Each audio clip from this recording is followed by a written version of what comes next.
बिहार में राजनीतिक परिदृश्य कब बदल जाए इसका कुछ पता नहीं होता है। कुछ ऐसा ही इस बार भी देखने को मिला है। लगातार सीएम की कुर्सी पर बैठे नीतीश कुमार अब राज्यसभा जाने को लेकर राजी हो गए हैं। लगातार सुबह से ही और कई दिनों से ही ये खबर हो रही थी कि राज्यसभा नीतीश कुमार जा सकते हैं। मीडिया में भी इसको लेकर चर्चा चल रही थी।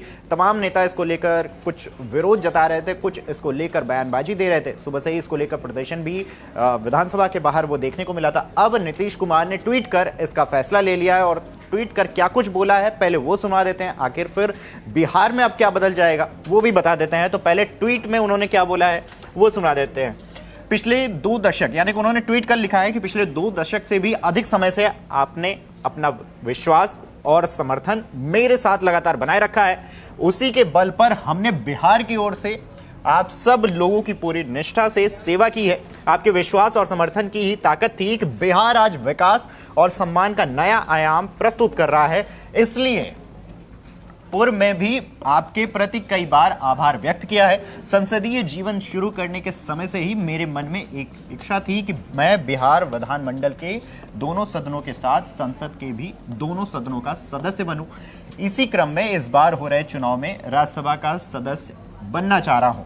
तो समझ लीजिए कि राज्यसभा को लेकर उन्होंने अपनी स्वीकृति दे दी है। ट्वीट कर लगातार बता ही दिया है। उन्होंने इसके आगे लिखा है कि मैं आपको पूरी ईमानदारी से विश्वास दिलाना चाहता हूं कि आपके साथ मेरा यह संबंध भविष्य में भी बना रहेगा और आपके साथ मिलकर एक विकसित बिहार बनाने का संकल्प पूर्वक कायम रहेगा। जो नई सरकार बनेगी उसको मेरा पूरा सहयोग और मार्गदर्शन रहेगा। बता दें कि बिहार में जिस तरीके से नीतीश कुमार ने ऐलान किया है उसके बाद अब जो चेंजेस होगा वो देखने को मिलेगा। कयास लगाए जा रहे हैं कि बिहार में बीजेपी का सीएम हो सकता है, बीजेपी का सीएम फेस हो सकता है। राजद सांसद मनोज झा ने इस बीच कहा है कि बुधवार दोपहर के बाद यह खबर तेजी से फैलने लगी थी कि मुख्यमंत्री नीतीश कुमार राज्यसभा के लिए नामांकन भर सकते हैं। उन्होंने कहा है कि अगर इस खबर में सच्चाई है तो यह सिर्फ अफवाह नहीं है, तो यह बिहार की राजनीति में एक बड़े अध्याय के अंत जैसा होगा। लेकिन अब नीतीश कुमार ने जब इसका ऐलान कर दिया है तो ये मामला सही नजर आया है। खैर, बिहार की राजनीति में अगर देखें तो नीतीश कुमार का निकलना जेडीयू के लिए आत्मघाती हो सकता है। ये तो पार्टी में नीतीश कुमार के सभी करीबी मानते हैं। अफसरशाही भी ये नहीं चाह रहे थे कि नीतीश कहीं जाएं, क्योंकि किसी भी नए सीएम की स्थिति में अफसरशाही को सबसे ज्यादा असहजता देखने को मिलेगी, महसूस होगी। भाजपा लंबे समय से जो है वो सीएम बनाना चाह रही थी, यानी कि अपने खेमे के सीएम उतारना चाह रही थी और इसी की प्रतीक्षा सूची में कई नाम रहे थे। साल 2020 की अगर बात कर ले तो साल 2020 के चुनाव के समय नित्यानंद राय का नाम सबसे आगे था। तो 2022-23 में केंद्रीय मंत्री गिरिराज सिंह ने सम्राट चौधरी को भी भावी सीएम बना दिया था।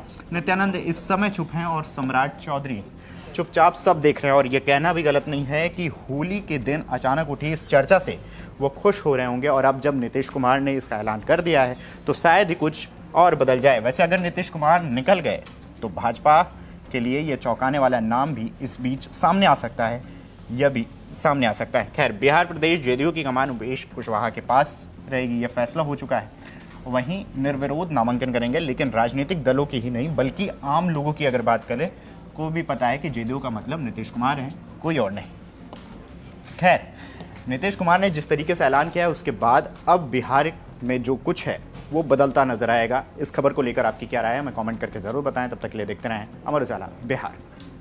आपके राज्य की खबरें, आपके शहर की खबरें सबसे पहले जानने के लिए देखते रहें अमर उजाला।